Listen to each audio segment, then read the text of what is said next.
I'm still living a dream. I know it sounds like a very topical, but it's like that. I can't believe that I'm living this. And every time we have a problem, it's like an opportunity to show ourselves that we can solve the problem. We can find the solution. For me, every time we have a problem, it's really a chance to get better.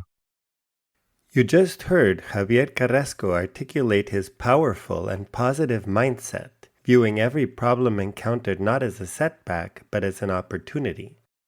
Javi and his partner Rebecca, who share their adventures under the Instagram handle Hacker Bikepacker, are 4 months into a 1-year journey from Europe to Central Asia and beyond. Their willingness to take on challenges head-on has led them into a variety of unusual situations, ranging from the intimidating to the comical. They have been questioned in the middle of the night by armed soldiers in Iraq, spoken to the Tehran Mountaineering Club about their adventures, tackled the challenging terrain and stunning scenery of the Pamir Highway, and found solutions to their mechanical problems in the most unexpected places. For Javi and Rebecca, it's all part of improving themselves and finding joy on the open roads.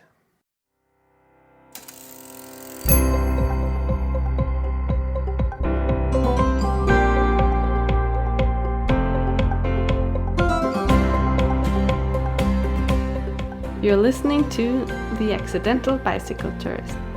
In this podcast, you'll meet people from all walks of life and learn about their most memorable bike touring experiences. This is your host, Gabriel Aldaz.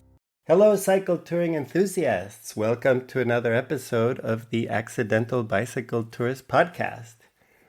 Every once in a while, somebody starts to follow me on Instagram with a very intriguing handle. In this case, I'm talking about Hacker Bikepacker. Hacker Bikepacker's colorful graphic depicts a bicyclist with a penguin getting a ride on the back of the bike. Based on that name, I'm thinking this might be a reference to the Linux operating system, but I'm not sure. We will find out on the episode. It turns out that Hacker Bikepacker is actually two people, a husband and wife team. Yeah, well, actually, we are boyfriend and girlfriend, but while traveling, we tell everyone that we are husband and wife because in these countries, it's easier. Yeah, they're a bit traditional. They're always happy when we say we are married. And then we are happy too. Okay, well, that's your little secret then. So, Javier and Rebecca, thank you for being guests on the Accidental Bicycle Tourist podcast. Thank you for inviting us. It's our pleasure to be here. So you belong to a select group of cyclists who tour with the flags of your home nations on your bicycles. Javier, I see that you're from Spain, and Rebecca, you are from Austria. Is this a rebirth of the Habsburg Empire, this union? Yeah, it is. By the way, the flags are not on the bike anymore because we were worried about having some issues with the police in Iran. So we removed them. They're still in one of the panniers, but I still need to find a stick to put them again on the bike. Wow, so you were actually in Iran recently? Yeah, it was like 1 month ago, bit longer than that. And yeah, we heard so many stories about the police controlling everything, phones and laptops and everything. In the end, nothing happened. We crossed the border without any issues. But just in case, we removed some things like the flags, some QR code I had on the bike as well, just to avoid problems. Oh, wow. Well, I'm certainly interested in hearing more about your time in Iran. First of all, let's find out, where are you today? So now we are in Karakol. That's a small town in Kyrgyzstan. That will be probably the last place we will stay in Kyrgyzstan before continuing to Kazakhstan. We've also been to Karakol in Tajikistan. There are many places here with very similar names, so it's very difficult for foreigners to remember all the names and to pronounce them properly. Yeah, it sounds like it. If there's a Karakol and a Karakul, then yeah, I can see how that's confusing. Yeah. When you look for passes or streets, it's always the same name, so I don't know. It's very confusing. Yeah, interesting. And so you're crossing to Kazakhstan. What is your final destination? Do you have that set? we don't have a final destination as such. Actually, we wanted to come to Central Asia, but we are here and we still have time. The thing is that we have 1 year to travel and we've been 4 months on the road. So we still have 8 months. We're already in Central Asia and we are looking for new destinations. Now we're thinking about Kazakhstan, China, and Mongolia, but it's not 100% sure. Wow, you're way ahead of schedule. That's impressive. Yes, we are. When you have like a deadline, you're always kind of in a hurry because, every time you stay somewhere, you're missing something in the future. So it's a bit like not in a complete hurry, but just a little bit. What was your starting point 4 months ago? We started in the north of Italy, in Trieste. Actually, the first plan was to start from home, from the door, but we started in March and there was still winter and there are quite some high passes we would have to cross and some mountains. And we didn't want to spend a lot of time in winter, in the snow, and also not a lot of time in the area we know. So we thought we will skip this area, take a train to the north of Italy and start exploring the places we don't know. Yeah, we live in Austria, close to the Swiss border, and this is why we know the Alps pretty well. Okay, so you're in Rebecca's home area. Yeah, same country. She's from a different region, but yeah, I'm in her country, actually. Right, and what part of Spain are you from? I'm from Madrid, and it's not a bad place. I mean, not from the big Madrid. It's like a region also called Madrid, in a town nearby. And it's a nice place to live, but I love the mountains. And you don't have so many mountains in the middle of Spain. This is why I moved to Austria, actually, because of the mountains, not because of Rebecca. That came later, but because of the mountains. Actually, it's interesting, as you will notice, my name is Spanish. Yes, I thought maybe you have some background on, I don't know, Spanish or... Yeah. I'm curious to find out what town you're from because I grew up in a small town outside of Madrid called Navalcarnero. Okay. Well, I'm from Alcalá de Henares. It's a bit bigger than Navalcarnero. Alcalá de Henares is on the other side of Madrid, Yeah, exactly. towards the east. Yeah. And it has a famous university. Yes, very famous. So actually, it's a beautiful city, but it's so near Madrid that no one knows about the Alcalá de Henares. Well, even fewer people know about Navalcarnero. Yeah, definitely. But you don't have any university Not at all. to be famous for. But now I moved to a very quiet area with small towns, so nothing to do with Madrid. Like the city where we live has 50,000 people, and that's the biggest city in the whole area. Javi, you speak German by now. I've been living for 10 years in Austria. I could speak some German before. I learned in Spain for a couple of years. And now I speak some kind of dialect because in Austria there are many dialects and Rebecca speaks a very strong dialect. And I'm like picking up words from her dialect. So yeah, we speak like, I would say more often in German than in Spanish. Rebecca's very fluent in Spanish as well. But yeah, I would say like maybe 60% German, 40% Spanish, something like that. Wow, okay, so you're using both languages on and off. Yes. So the thing is that when we wake up, the first one who says something uses one of those two languages, and we stick to that language for the whole day. For the whole day? Yeah, more or less it was like that. Rebecca, you also learned Spanish. Yeah, I learned it when I lived in Ecuador. Javi now teach me Oh, you were living in Ecuador. Yeah, just for half a year. But then I came back with the Latino Spanish and then Javi teach me the real Spanish.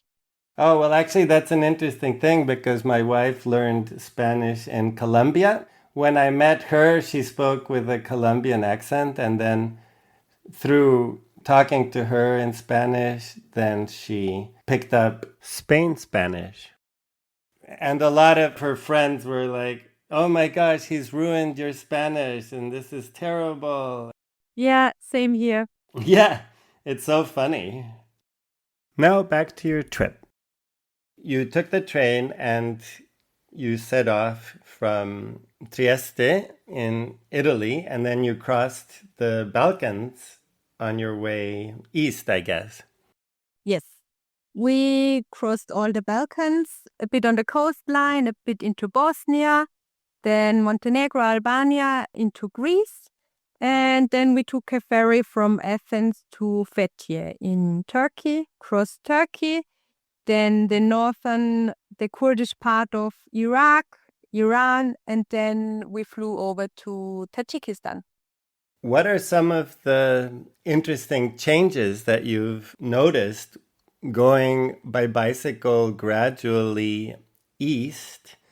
You see this very interesting evolution from kind of Western Europe to a more Eastern culture. And so, what are some of the things that you've noticed in the landscape or the people that has been evolving?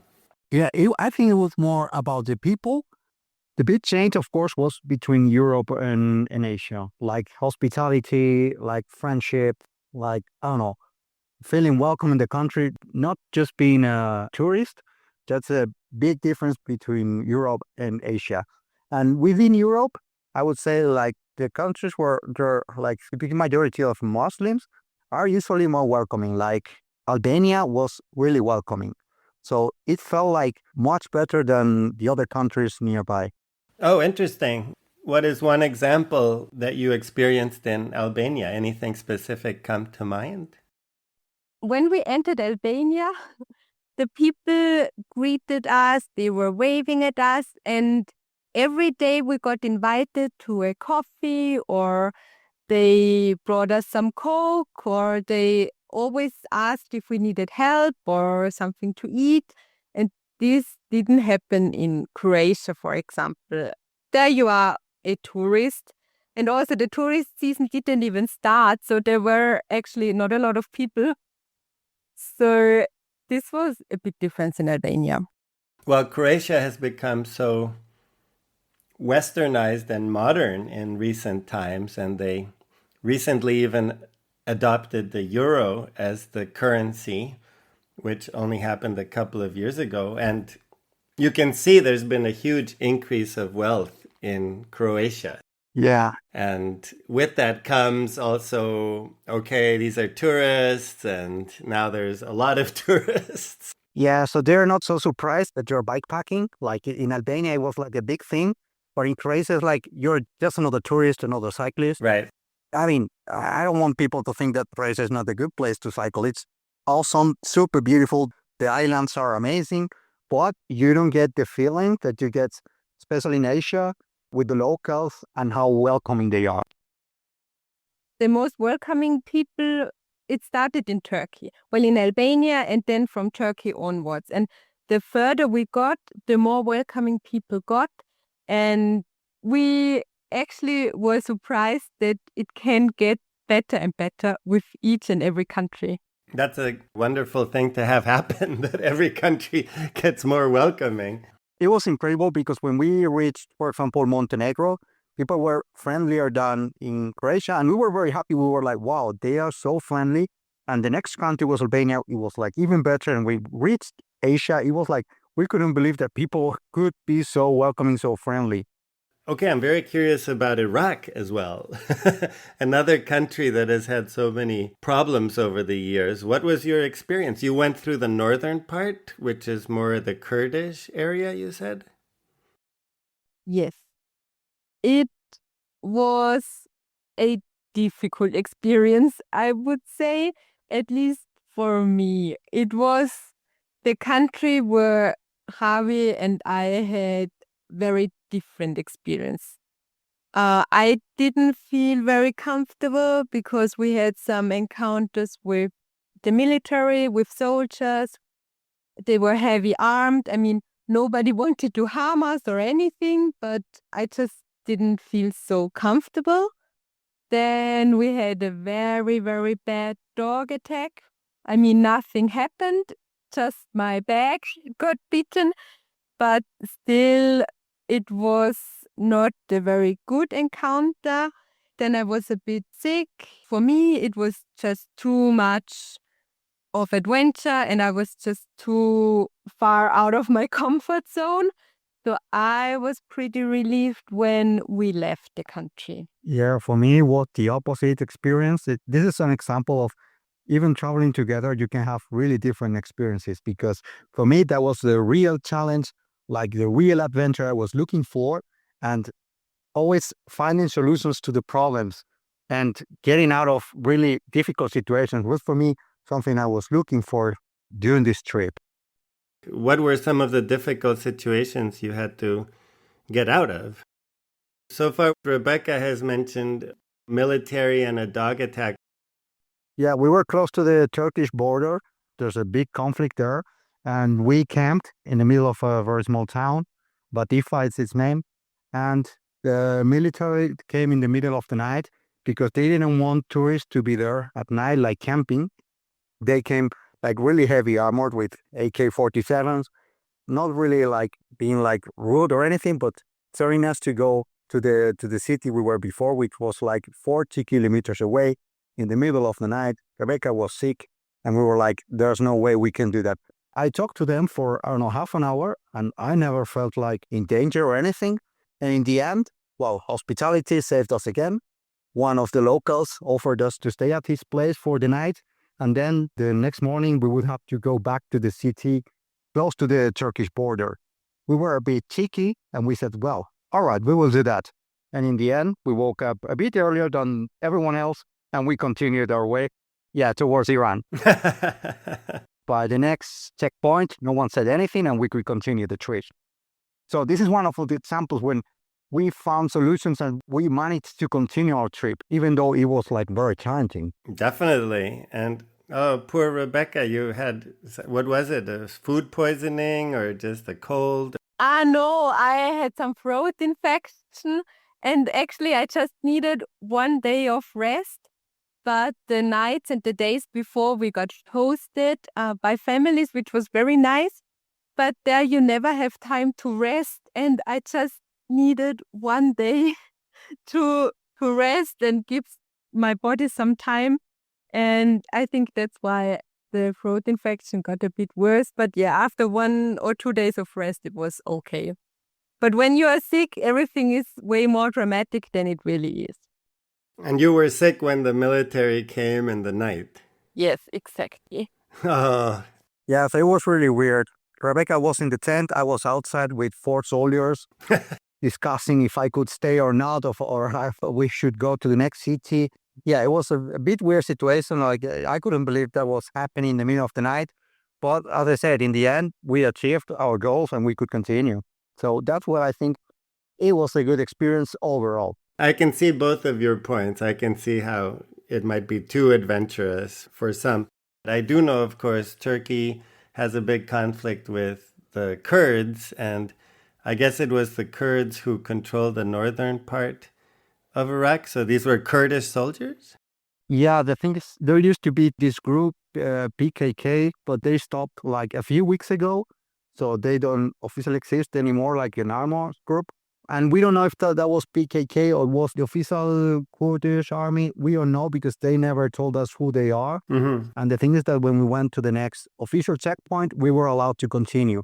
So we don't know if that's the same group or not. They never told us. It was very dark. They just had a headlamp and we didn't know who they were. We just saw the AK-47s and yeah, we had to leave. Interesting. Okay, I'm glad we talked about Iraq a bit. That's very, very interesting. And when we reached Iran, we just reached the top. It was like off the chart. What happened in Iran? Well, people always said, "Oh, welcome to Iran." They were very happy to see us. And they also said they haven't seen tourists in a while. And so we got invited every day for dinner, to have something to eat. Everybody wanted us to stay at their place. So we got hosted every day if we wanted to. And if we were looking for a place to camp, people immediately said, "Come to my house, I have something for you." And once we wanted to stay in an abandoned house, and then just by coincidence, the owner came and said, "Well, no, you don't have to stay here. I have a better place for you." So he showed us a better place and he let us sleep there. But before he left, he made sure that we have something to eat, and he almost wanted to bring us dinner from his house where his mother cooked dinner, which was 20 kilometers away. But we could tell him that he doesn't have to do it and that we are fine and we have enough food, but he would have done it. And this is a perfect example of how hospitality works in Iran. Yeah, we often had to decline offers because we had already accepted some. It was like, I don't know, like 3 times per day, people offering us a place to stay and food and dinner and everything. And you had to say, no, thank you, because I already said yes 2 hours ago. Yeah, it's like that. It's crazy. I mean, people who have not been to Iran, they cannot imagine how welcoming those people are, because people hear a lot about sanctions, about politics and everything. People have nothing to do with that over there. It's like completely different. Based on the calendar, you must have been there only a couple of weeks before the United States and Israel decided to bomb these different areas. So that's crazy. Yes, actually, we left probably 1 week before the war started. And we were so close to extend our visa because we wanted to visit more places in Iran. But somehow we didn't extend it. And we were really lucky because we just escaped the war. Yeah, we stayed for 1 month, what we could with our visa, and we were about to extend it because we wanted to climb a mountain. And in the end, we climbed the mountain, the Mount Damavan, the highest mountain in Iran. And then we said, okay, we don't need to extend it. And then we flew to the next country. And right after that, the work started. Amazing. Yeah, I mean, you hear a lot about it in the news or whatever, but would you think you would have been affected directly by the war in terms of your ability to stay in the country? It was completely unexpected. And actually, we didn't know anything about the war after like 4 or 5 days, because we went to Tajikistan, we went to the mountains, we have no internet, and then we didn't know anything. And after a few days, when we got online again, we got a lot of messages from family, from friends asking if we were okay. We were still in Iran. And we were like, no, we are not even near Iran. We are in Tajikistan. But we didn't know anything about the war. So we were incredibly lucky. Yeah. I wonder if you would have been affected had you been there. It's not even clear, really. Yes, I think we would have been affected because we are in these WhatsApp groups and we got some messages from other cyclists that some are being missed, some had to leave the country, that the government thinks cyclists or tourists are spies. So probably we would have had a problem. When you're not in the country, it's hard to know what's going on. But okay, it sounds like some people who were cycling through may have had some problems. Maybe even somebody got questioned by the police or something. Who knows? Yeah, some cyclists had to flee. They had to contact the embassies to leave the country, to cross the borders. So it was apparently really, really complicated, really tough. But for us, it was like we didn't know anything. We were in a remote valley in Tajikistan when that happens. Wow. That worked out perfectly. Yes, very lucky. What happened then in Tajikistan? So, well, we always wanted to come to the Pamirs. Actually, was the first big goal of this trip. Even though we don't have a final destination, we always wanted to cycle the Pamir. Highway M41, better known as the Pamir Highway, is a popular bicycle touring route that crosses the Pamir Mountains, connecting Dushanbe, the capital of Tajikistan, with Osh in Kyrgyzstan. The high point of the route is the 4,655 meter or 15,270 foot Akbaital Pass, earning it the nickname Roof of the World. The highway, part of the old Silk Road network, was improved and partially paved by the Soviet Union in the 1930s. The harsh climate has taken its toll on the Pamir Highway, which is subject to landslides, avalanches, earthquakes, and of course, erosion. When we came to Tajikistan, actually we experienced that it was the goal of many other people, not just us, because we didn't meet any cyclists in Iraq, in Iran, in 2 months. And when we arrived in Tajikistan, we met a lot of cyclists every day. I mean, a lot, like, I don't know, like 7, 10, which was like much more than before. Many adventurers who were looking for the same goals like us, like crossing the Pamirs, visiting Tajikistan, coming to Kyrgyzstan. This is really the mecca of the bikepackers, I would say. Mm-hmm. Yeah, there's a lot of people on Instagram who post about their adventures in the Pamirs. Well, the Pamirs are a very challenging part of our journey, I would say, because the roads are very challenging, are very demanding. They are in very bad conditions. But on the other hand, we have never had such spectacular views of the mountains, and we have never been in such remote areas. And we were for quite some time alone, out of civilization. And that's where we also had to find solutions for problems alone. And I think it was a wonderful time where we learned a lot about what we are able to achieve. Well, I think maybe this is a great time to look back at how you even began this journey, because it sounds like the things that you've been doing in the last months are just amazing and incredible. And I want to just rewind to your regular lives and find out what you were doing before you undertook this trip. And then we can get back to more of the trip, which I'd still like to hear about. But so far we have the clue of the handle, Hacker Bikepacker. We have the clue of the penguin. Okay, is the penguin representing the Linux operating system? Yeah, exactly. So professionally, I'm a software developer, but in my free time, I also develop free and open source software. And basically, I'm working on the Linux, which is not an operating system, it's a kernel, doesn't matter. Let's not get into technical details. It's like some software that talks to the hardware, like the Windows people would think, but open source and free software for everyone. Some parts of Linux were written by myself, very humble, but some parts were written by myself. And I do that on a regular basis in my free time just because I like it, because I like contributing. I like just talking to the rest of the community, interacting with them. So that's just a thing on its own.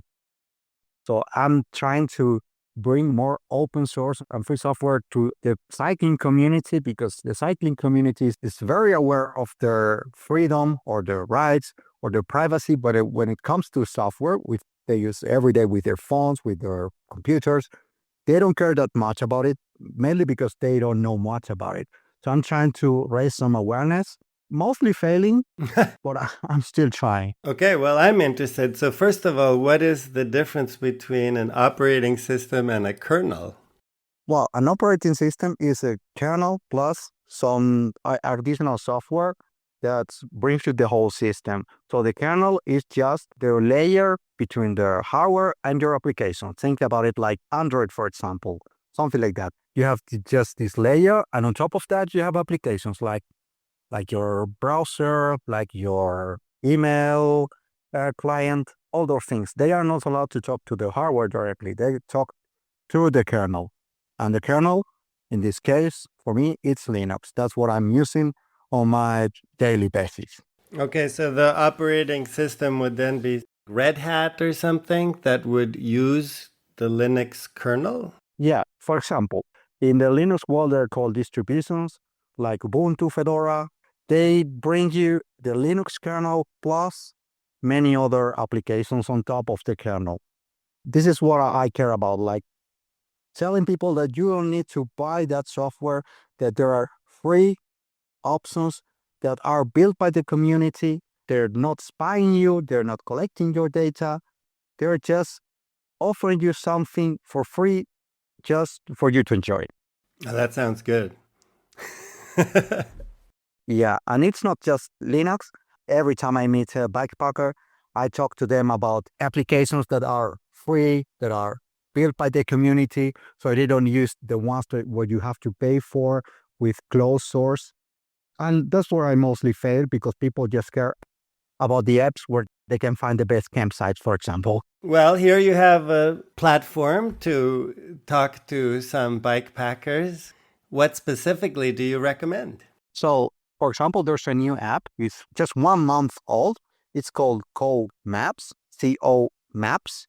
And that's just a copy of another very famous app called Organic Maps, where you can find open maps and all the information that people can just upload for free for the community, not for a company that then will close that information under some license.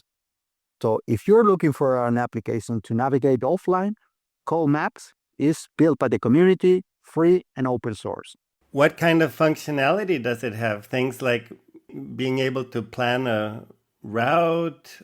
Yeah, so that's an app where you can download all the maps you want. It is not limited, because there are some apps where you can download 1 map or 10 maps, and then you have to pay if you want to download more. You can download as many as you want, and then you can navigate offline, you can plan routes, you can get all the information that you get from OpenStreetMaps, which is the open source map that most applications use, but many applications then close their functionality under some license, under some premium accounts. Right. Call Maps doesn't do that. Okay, yes, I know that OpenStreetMap is sort of the underlying mapping software. Yeah, exactly. Okay, cool. Well, that's one to check out. Very good. Yeah, I'm glad I'm bringing you to my site. Yeah, absolutely. Do you have another application that you would mention? Well, for example, the web browser application is not an application as such. Be Welcome for people who are looking for hosts. Like there are so many other very well-known applications to look for accommodation, for hosting. BeWelcome.org is also free, open source, and you can find people to stay at their places or people to hang out with. So I would recommend that one. We have stayed to so many places for free with really nice people through Be Welcome. And when we get back to Europe, to Austria, we will offer our place as well to stay for people who are on Be Welcome. Oh, well, it's very exciting to hear some alternative to warm showers. This is something that everybody mentions, but I had not heard of Be Welcome. Yeah, it's not so well known, but it's getting bigger. It's increasing a lot. And I'm also telling everyone, use Be Welcome, use Be Welcome. Some people are using it because it's cheerful. So that's working a bit better than Linux and the rest of the stuff. Linux, well, I mean... Yeah, because it's much easier. Yeah, exactly. I thought, it's a pretty big commitment to make that change to Linux. Yeah, well, remove all Microsoft apps and download their free open source equivalent. That's collecting all your data because that's giving you less freedom that you would get with other apps. Okay, but if they just collect my data, then, isn't everything collecting my data these days? No, it's not. So what I'm telling you is that there are options that are not collecting your data. You're paying for apps that in the end are getting your data to even get more money out of it. At that level, I understand. But for example, you're on Instagram. Isn't Instagram collecting your data? Yeah, of course. But that's the typical thing. You are within the system, and how do you get to the people if you are not in the system where people are? So that's of course, I could just delete everything and get to the mountain and never talk to anyone again. But then my message would never reach anyone. So there's some compromise. I hope you understand that now you're in a philosophical gray zone because you're on YouTube, you're on Instagram, but you're telling me to delete Microsoft. So that's... Yeah, exactly. I'm trying to get you to the right way so we can delete everything. Oh, I see. So if we get to a certain level, then we'll be able to hit the delete button and be outside the system. Exactly. We will use another app, free app, that we will be like Instagram with 5 million users as well. But until that point, I need Instagram to tell you 100 times the same story. It's an ambitious plan, and I hope you will keep me posted. You'll be like, hey, we can now finally do it. We can finally delete Instagram. That's the plan. That's the ultimate plan. As I said, I'm mostly failing, so I'm turning into a into an Instagrammer, and yeah, I don't know. I guess the system is winning. And Rebecca, what is your background? I'm a biomedical scientist and I work in the laboratory in pathology. Okay. So, It's not as useful for this travel as Javi's job. oh, come on. But yeah. You never know when you have to analyze some samples. Yeah, hopefully not. Hopefully not. At least it doesn't annoy anyone with the same topic all the time. Okay, and so it sounds like the two of you met in Austria. You had each your jobs. How did it come about that you went on this crazy trip? Took 1 year off. You're in the middle of it. What was the, should I say, kernel of this idea? When did it get started? Well, actually, it was my idea. We were talking for some years that we want to take some time off, but we were always talking about like 3 months, some really cool travels, but we just never found something that would be worth to take this time off. And then I listened to some podcasts about bikepacking. And, when you listening to one podcast or when you see something on Facebook or Insta, all of a sudden you are in this bikepacking bubble and all the content is coming to you. The algorithm. Yes. And then I saw some other people doing it and I got home from work and said, Javi, sit down. Now I have an idea what we are going to do and take some time off. And I told him that I want to go on a bikepacking trip. And that's how it started. Yeah, but all things said, the original plan, Rebecca's plan, was to cycle for 3 months in Turkey. That was all. And we started to think, okay, Turkey, but Georgia would be great as well, but it's not possible in 3 months, maybe then 4 months. And then we continued like looking at the map, going farther east. And we thought, well, is it impossible to do it in 3 months? Not in 4, not in 6. Let's take a year. And this is how it started. But Javi, what was your original reaction to Rebecca's idea? Did you say, oh, yeah, that sounds good. Let's work on the details? Yeah, it was very positive because I really wanted to do something like, I didn't know what, because we were thinking, because we are really hardcore hikers. We go almost every weekend to hiking the mountains in the Alps. And the first plan was to go to the Andes and climb some 6,000-meter peaks there, spending like 3-4 months just climbing mountains. Something really special. And in the end, it turned to be bikepacking, which is also great because we are hiking sometimes as well. So we are mixing both. Yeah, it sounds like you've bicycled to places where you can then hike to the top of various mountains. Yes, definitely. Because we enjoy a lot the mountains, but when you are just cycling, you come close to the mountains, but you are never on top of a mountains. So that's why we are also hiking sometimes. Yeah, actually, we're hiking tomorrow. We will be off for 3 days offline again. And this is where we're in Caracol, because this is a very famous hiking area. And we will go to some lakes and some passes. As I said, 3 days off with the tent, camping in the wilderness. Okay, but for some climbs, you need some technical equipment. Have you brought any technical equipment with you? We have nothing with us, just hiking poles, but you can always get stuff at the place. I mean, for example, when we climbed the Damavand Peak, we got some stuff from the mountaineering club in Tehran. We got an ice axe, we got a second backpack because we only have one, and I could rent the boots near the mountain, so one of the camps. So I could rent the stuff. Most of it, we got it just from the club for free, and that was enough to climb the mountain. So, of course, we cannot pack so much stuff. These are the boots with the crampons. We didn't need crampons for that one, but we could have gotten. They were really willing to help us. Awesome. Wow. The Tehran Mountaineering Club. Sounds like a Wes Anderson movie title, but they came in clutch. Cool. Yeah, exactly. There's a big club. We even gave a talk there. It was really funny. Wow.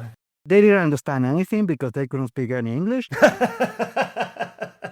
But we had a guy translating, also mostly failing. They understood that we were cycling Yes. and we were from Europe somewhere. Yeah, it was enough. That was enough on a 1 hour talk. Yeah.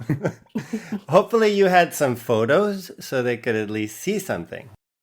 But actually, we weren't prepared for the talk because we just came to the club because they invited us that we come again to their meeting. So we came to the meeting and we weren't prepared that we should talk about our travels. So yeah, we haven't had a presentation. It was very, very improvised. So you have no photos? Oh, goodness. So I just imagine you talking for 10 minutes, everyone listening politely, and then somebody saying something in, I guess, in Farsi. It must have been a surreal experience. Yeah, there was this guy translating and he was like translating half of the question. And so more or less, yeah, in the end you have to say, yes. And yeah, continue to the next question. The most important part were the photos. So everyone wanted a photo and they got the photos. Okay, all right. So you did a lot of selfies with them. Yes. Okay. Well, what a crazy experience. What are some of the other peaks that you have climbed on this trip? Well, Mount Damavan was the most famous peak. And then what else did we So, do? Total Peak, another peak in Iran. Here in Kyrgyzstan, we've been hiking around the Lenin Peak. We didn't go up the Lenin Peak because it's a 7,000-meter peak where you need like all the equipment, like serious equipment and a guide and everything. It just costs a fortune. But to hike around there is really beautiful and worth it. So that's something I always say to everyone who's cycling the Pamirs, especially the Pamir Highway. Just at the end of the trip, go to the Lenin Peak area. You will enjoy it a lot. You can camp everywhere. There are many lakes, there are many mountains, passes, things for all levels, and it's really beautiful there. You were in Tajikistan and then you crossed into Kyrgyzstan, and the Lenin Peak is in Kyrgyzstan. Yeah, so the Lenin Peak is in the border. We crossed the last pass, the highest pass to enter Kyrgyzstan, almost 4,300 meters. And from there, you're not far away from the Lenin Peak base camp and the whole area. You can camp there. There are also yurts if you want to have like a more like, I don't know, like typical experience in Kyrgyzstan. There are many options for all levels. Sounds spectacular. From Lenin Peak, it seems like we're soon reaching where you are now in Karakol. You've spent, I guess, the last week just in Kyrgyzstan, crossing different parts of the country. Is that right?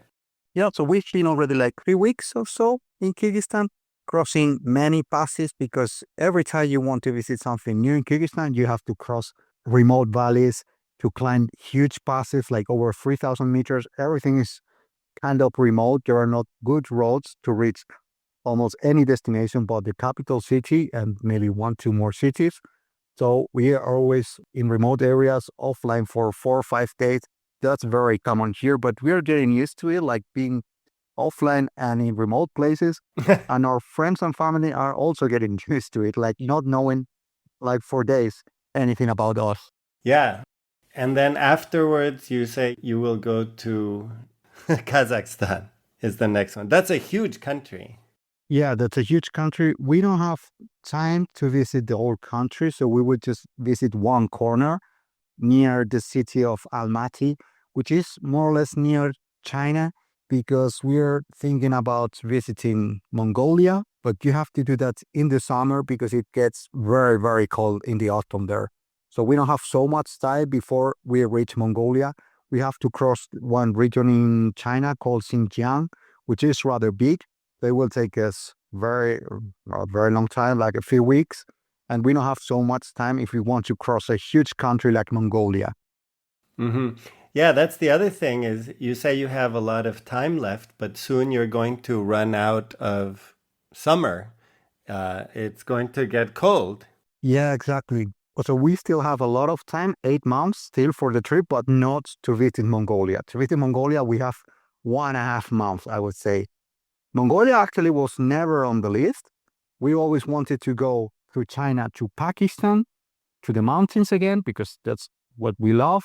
But then it was difficult to continue the trip because there was this conflict between Pakistan and India, so you cannot cross the border. We would have to fly again, and everything was getting like a bit artificial.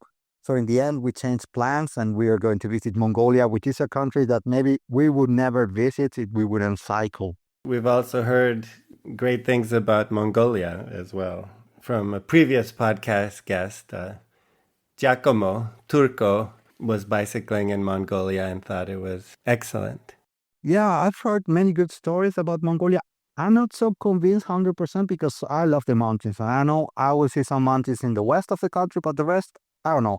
I will see when I'm there. Right. Mongolia is more known for the steppe, the vast grassy plains. Yes, exactly. So sometimes you will cycle for many days without reaching any clear destination, just Yeah.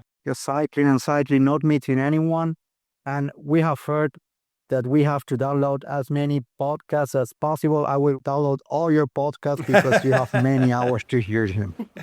Yeah. Awesome.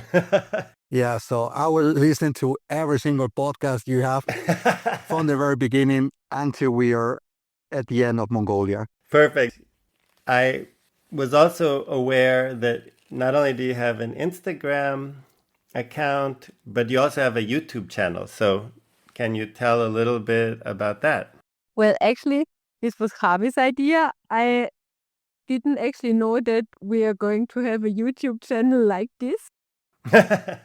So that's probably why I'm not really like an active part of the first video.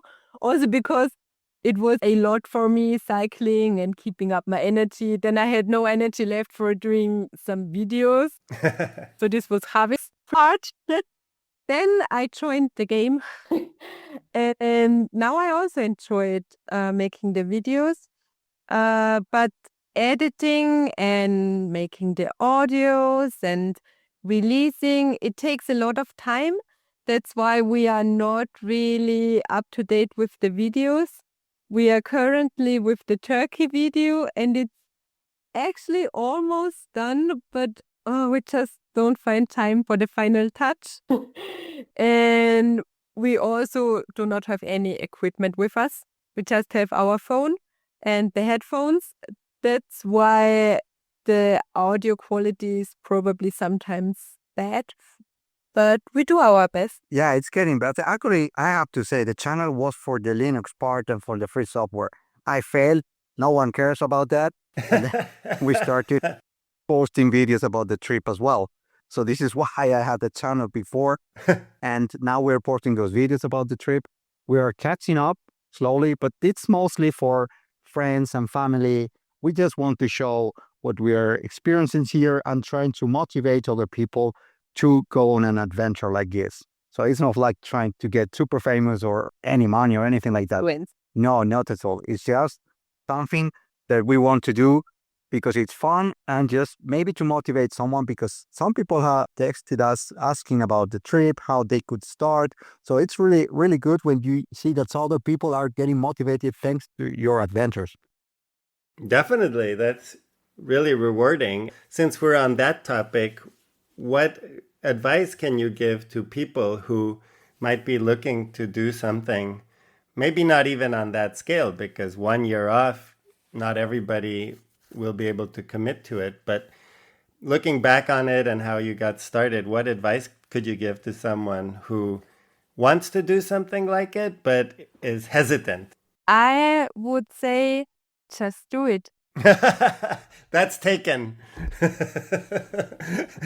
Don't wait too long. Don't plan too much, because the more time you have ahead of you for planning, it will get more complicated and there will be more questions and more things you are not sure about. So I would tell the people, just do it because it was my idea, but I was super scared at the end. We had a lot of time to plan, and the last month was so hard for me. I just did not want to leave. I didn't want to do this. I thought, what plan did I have here? But at the end, now I think, why was I scared? I mean, if you fail or if you don't like it, which can also happen, you can always go back and then you can say you have tried it and now you know you don't like it. Or what could happen is that you love it and then you have a new adventure ahead. Yeah, absolutely. Taking that first step, I guess, is the hardest one. Javi, what would you add to that? So I totally agree. And there's never the perfect moment to leave. So just set one date, say, I'm leaving in 3 months, 6 months, and stick to the plan. There won't be a perfect day for you. You will always think, I could have a better bike. I would need more equipment. No, just plan something and leave. And then things will just come on the way. There will be many things that you planned that in the end didn't work out, that maybe were wrong, but you will find some other solutions, some other new plans. So just start going and just keep rolling. Yeah, that makes sense. Speaking of that, what reactions did your friends and family have when they realized that this was happening, that you weren't just talking about it, but that you were actually going to set off on this particular day? How did they react? Well, I think they kind of expected it a bit that sometime we're going on a big adventure. Some were surprised that it's this kind of adventure, but they were very happy for us, I would say. Oh, that's good. Yeah, we didn't have any pushback from family and friends. They were all happy because they saw that we were really, really into it, or very motivated, like very excited. And yeah, people were very happy for us. And now they always can't wait for a new entry in the Polar Step app. Ah, I write every day something, and everyone is always looking forward for a new entry to read it. So we have the super fans at home. okay, so there's Instagram, there's YouTube, and there's also Polar Steps. Yes, well, Polar Steps is just for us privately. Ah, okay. It's private there. Because sometimes you can follow random people's treks on Polar Steps. Ah, yeah. No, in this case, no, because there I post a lot of photos. I just write down what I feel, and some things should be private. Absolutely. Well, it sounds like so far it's been overwhelmingly positive, and that's really great. I'd like you to think back, besides what you've already told me, some of the challenges in Iraq. I'd like to hear about something that was difficult, another time when you had to overcome a challenge or come up with solutions. What is another time in your trip that was a difficult situation? Can you think of one?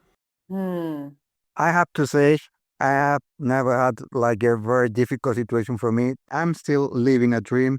I know it sounds like a very topical, but it's like that. I can't believe that I'm living this, and every time we have a problem, it's like an opportunity to show ourselves that we can solve the problem, we can find the solution. For me, every time we have a problem, it's really a chance to get better. That's good, but for example, have you had any mechanical issues? Yeah, we have had many mechanical issues actually. Not just one, not two, not three. Many mechanical issues because we are cycling rather old bikes, very standard bikes, the ones you would use to do the groceries, like nothing really special. It's like the most basic bikes you could imagine, and with very not well low quality parts. And we have had many problems. Lately, I broke one of my pedals. We broke our rear racks. I broke one of my spokes. I have had many issues, but every time we have an issue, we found a solution like really quickly. That's something you see all the time in Central Asia. People have to solve their problems on their own because no one's going to come and solve them for you because there's no one around. There's a very small village. You have to solve the problems and they're used to it. So in the end, you always find a solution for your problems where you think there's no solution, but you always find one. It's like a miracle, but it's all the time like that. Okay, so I'd like to hear a little bit more, if you can, about one of these small miracles. These are always fun to hear about. Yeah, for example, with the pedals, Mm-hmm. my pedals broke in the middle of nowhere. Mm-hmm. We were near a very small town, like, I don't know, like 100 people there. And there was a very small hardware store. And I thought maybe they could fix the pedal or maybe send someone to the next city, buy some pedals and bring them back. It was like, I don't know, like a 3 square meter store, not more than that, not a bike shop. And they said, no, we don't need to send anyone to the next city because we have pedals here. I was like, what, you have pedals here? They said, we have no other bike parts, just pedals. We have 12 pairs. They're all for kids, but we have them here. They cost €2. I was like, no way. Let me see them. They were like, yeah, super funny, blue, like, I don't know, not good pedals. Mine were not much better, but those are like really funny. But they fit to my bike. So I bought them and now I'm cycling with them for, I don't know, 1,000 kilometers now. And they're still okay. They're really not the perfect pedals, but it's like, yeah, you found a solution you would never think you would find there. Did you buy all 12 pedals? No, we just bought the one pair we needed. Should have bought 12. Gotta have the spares. All right. We couldn't believe that they had pedals there, really. They didn't have no wrenches, no nothing, but they had pedals for kids. Yeah, perfect. And that's something that really happens in Central Asia all the time. That's a wonderful story. I love it. It's a very good example of showing how a solution presents itself in the most unexpected way. Yeah. We were thinking that we would have to cycle for 200 kilometers with a broken pedal to the next city. And yeah, the solution was in front of us, 30 meters away. Yeah. The same happened with the rear racks as well. They broke. Like, we fixed them with zip ties for a week, just cycling with zip ties in the very remote valley in Tajikistan when there's almost no one there, just a few shepherds. We reached the next city. There was no electricity. And with the generator, they could turn on some machines to make a new part for our rack. It took them forever, like hours, because the drill was like not powerful enough for the steel. So it took them hours. In the end, they could make the holes. We got the new part for the rack, which is still there and it's working perfectly. Oh no, I can imagine this drill spinning at a few RPM, just slowly, slowly making a hole in the steel. Yeah, the generator was super loud, consuming a lot of petrol. It was like smoke everywhere. Oh no. It was crazy. We couldn't believe that was happening. But again, that's the kind of miracles that happen in Central Asia all the time. Oh man. Yeah, I guess our bikes are not the perfect ones for a magazine about beautiful bikes now that they have those homemade parts and the children pedals and everything. But they are taking us everywhere.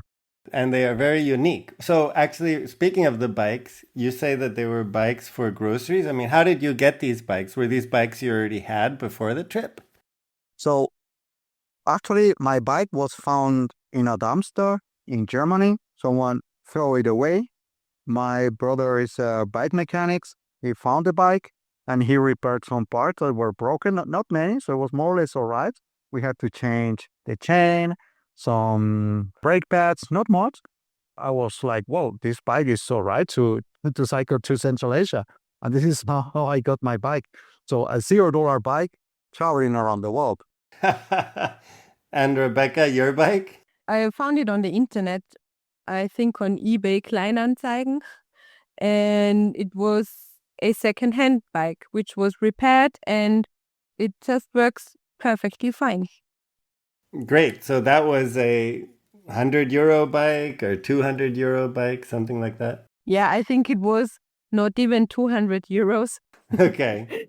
Some other guests spent like 1 year preparing their bikes, like using all the components and everything. We spent like 0 time. Like it was like nothing at all. Yeah, you're at the other extreme of the spectrum. Yeah, exactly. So it's fine if you want to spend a lot of time and money in your bike. If you have time and money, and you love it, it's great. It's your option and maybe your hobby. But if you don't care much about it, all bikes are fine to travel everywhere, and we're proof. Yeah, that's right. That's important to mention. If you're willing to deal with some of the mechanical issues that come up, because they will come up more often on a cheap bicycle, there's no question about that. But if you're willing to deal with it, and you two clearly are, then any bike can take you around the world. Yeah, sure. I mean, fixing broken things, it's much better than staying at home thinking that you will love to do something, but you will never do it. So it's much better fixing a bike than staying at home. Yeah, that's for sure.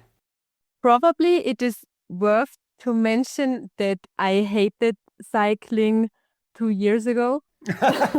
Wait a minute, what? Oh no. 2 years ago, you hated cycling. I always hated cycling. Yes, I always hated it because I probably always had shitty bikes and they were just to get around in the city, and I really never enjoyed it. But then Javi started to go to work every day by bike, and I was impressed, and I thought, if he can do it, I can do this also. So it was a bit of a challenge for me.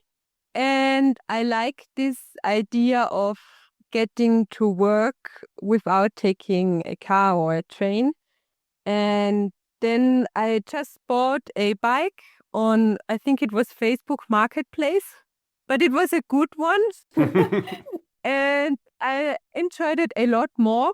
My initial plan was also to go to work every single day, going to work and going home, but this would have been like 40 kilometers every day. Mm. And then I realized that even if it's going to work, this means sports. And so I couldn't do it every day, but I tried to do it once a week. And that's how I came to road cycling. Then I bought another bike, and then I bought a mountain bike, and then my road bike got stolen, and I bought another road bike, and now I have a family of bikes at home in the garage. And now I enjoy it. Wow, and all of this in the last 2 years. Yeah, it's a pity that I didn't record that when she said, I will never cycle a bike for longer than 10 kilometers, never in my life. She said that like 2 years ago. Unfortunately, I didn't record that because now we are in Kyrgyzstan after 6,000 kilometers, and it would be great to hear that again.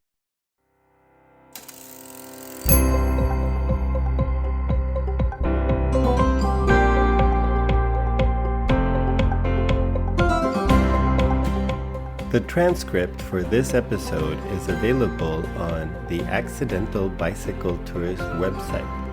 I welcome feedback and suggestions for this and other episodes. You'll find a link to all contact information in the show notes. If you would like to rate or review the show, you can do that on your favorite podcast platform. You can also follow the podcast on Instagram. Thank you to Anna Lindenmeyer for the cover artwork and to Timothy Shurtell for the original music.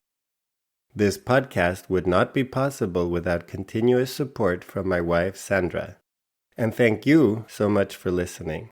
I hope the episode will inspire you to get out and see where the road leads you.